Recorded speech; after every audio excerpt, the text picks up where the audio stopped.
Team of JPM, I am Amita Mohanty, thankful to organizing committee of AIOS to give us an opportunity to speak something different from the ophthalmology, that is the legal aspect of the ophthalmology, in front of you at the morning hours. Okay, my topic is do's and don'ts. What we should do. We hear from the morning about the legal aspect like negligence, IPC, CPA and everything.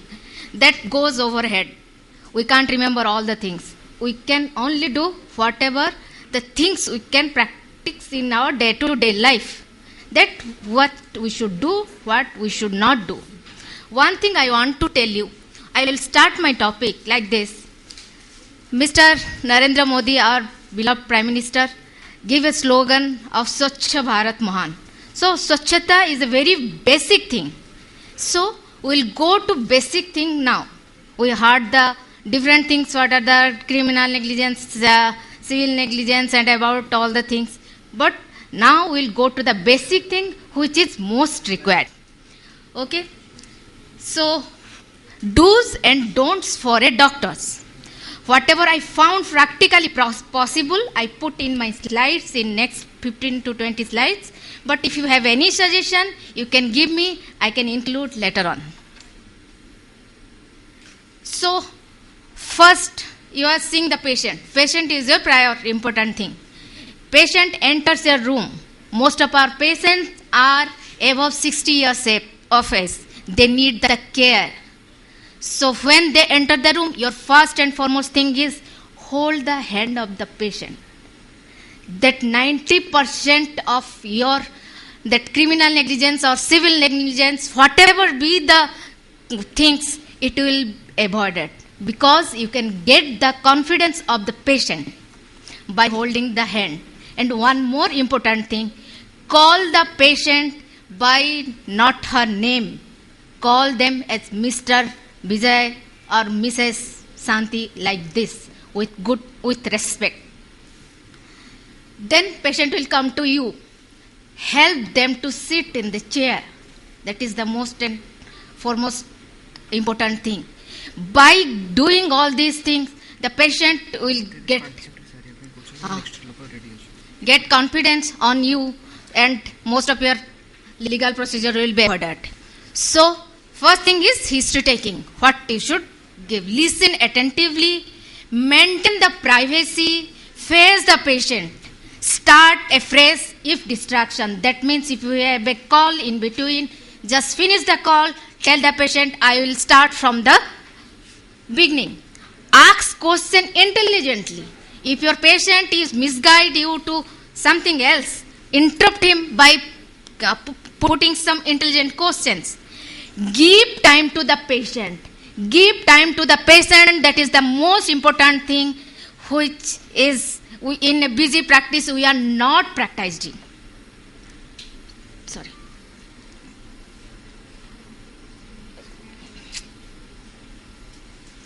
Then what we should not do? Don't discriminate between the patient. Your relatives comes, then you see first. Not do like this. Don't assume all that patient says as correct. Don't smoke in front of the patient. And most important thing is don't look overconfident. Then comes the examination of the patient. Thorough examination patient is required. Oblige again. If patient consider the examination is incomplete, do give extra time when patient is not satisfied with your examination. Review on next day if the patient is examined hurriedly. You have some work, you have to go somewhere else. Examine the patient, call the patient next day and do thorough examination next day. Then comes the don'ts things. What we should not do? Don't examine if you are sick or exhausted or intoxicated. Never, for male doctors, I have to emphasize, never examine a female patient in the absence of a female nurse or an attendant, especially during the darkroom procedures. Prescription. If you are a private practitioner or whatever the things, mention qualification, training, experience, designation in the left top corner, date and timing of the consultation. You should mention age and sex of the patient, precise history of illness, physical finding also. Diagnosis under review if should be mentioned if it's not unsettled. Mention refusal for investigation. If the patient is not interested for some investigation like FFA and everything, you should write on the paper. And administration in local language with proper witness. Drug allergy should be written. Name, doses, routes of administration of drug clearly with precaution like after food or before food. If patient is pregnant and lactating, write it down. Side effect, interaction of the drugs should be written. Emergency treatment in chronic illnesses. If you are a retina surgeon, you are a glaucoma surgeon. If the emergency patient, you are seeing the patient years together. If emergency comes and patient call you, attend them. Not to stop drugs suddenly if the tapering required, that is in case of the steroids. If a particular drug or equipment is unavailable, let the patient to be know. Then reasons for deviation from the standard care, if there, you should be explained. Prognosis, most important, should be explained. Where patient should be contact you. If you are not available, give your mail ID or phone number or the hospital number. Review SOS when write on the paper. Don't prescribe without examination on banned drugs or experimental reasons. Don't write multiple drugs instruction in separate slip. Should be in one slip. Don't allow the substitution. Don't prescribe without examining the patient, even he is your relative or a friend. Telephone advice is an exception. Then comes the investigation. What you should do? Analyze the cost-benefit ratio for the patient. Routinely advise if the patient comes with an injury having the bone or the joint injury mainly. Read reports carefully and interpret results and test X-ray properly. If not, take a help of radiologist. Consent always taken in case of the invasive procedure like FFA and everything. Never order an investigation unless result is like to help direct the treatment. Don't allow modern diagnostic test. Always believe on your clinical judgment, which is the most important thing. Don't inform patient as HIV till confirmatory test is done. Don't prescribe a drug or indulge in a procedure that can justify its indication. Never order his investigation which is unnecessary. Management thing. Update yourself by attending CME and conferences. Employ qualified assistant. That is the most important thing. Update facilities and equipment. Go with the days comes with you. Obtain legal valid consent before any procedures. Ensure proper post-operative care, which is already discussed. Relieve pain with the help of the anesthetist in case of the cancer patient you treated. And one more important thing, when you are giving the injection, always check name of the injection, expiry date, reconfirm the route of administration. If it is diluted, check the dilution factor, rate of administration, fast, low, whatever be, and site of injection. In case a patient is hesitated, not cooperating, restrain him properly with 1 to 2 assistants or wait till he comes down. Confirm that it has been kept at the required temperature.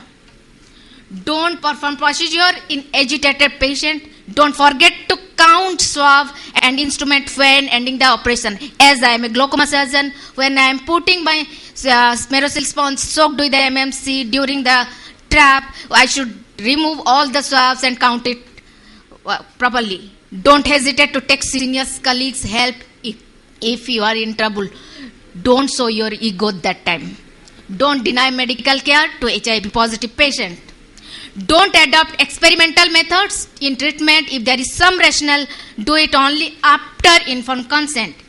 Don't do anything beyond your level of competence. Competence is defined by your qualification, training, and experience. Never avoid emergency call. Never avoid a call for help from a nurse on duty at night. In all probability, a genuine emergency may be there. Extend your sympathy to bereaved family. Label a condition as functional only when other causes are ruled out. Issue certificate only when full verification is done. Always keep proper legal and medical advice before filing reply to the complaint report to you from consumer court. So, one more slide I want to show you. Don't permit consideration of religion, nationality, race, party, politics or social standing to intervene between you and your patient. So, before I end, I have to say you, because nowadays we are using so many gadgets. So, do's and don'ts of the patient on email. Answer your email if possible daily, and make sure to answer all of them, even if your response is that you will need to check something and get back to the patient. Keep your answers short and to the point. Email is not the place for long dissertation. Be clear in the subject line. Include a professional looking signature at the end of your email message that lists your name, phone number, email address and practice website. Be sure to use a legal disclaimer at the bottom of each email message after your signature. Example, this email is confidential and intended solely for the person whose name appears in this message. Don't ignore email that seems trivial to you. The matters are not trivial to your patient. Don't rely abnormal test result or other bad news by email. Don't discuss other physician or their action in email. Someday on the witness stand, you might have to read back what you wrote. Don't send an angry reply. Don't forward an email to someone else without a patient permission. And don't delete clinically relevant email. Thank you for your patient hearing. And behalf of team of JPM, I am thankful all of you present here. I wish all AIOS 73rd AIOS should be successful one. Thank you all of you.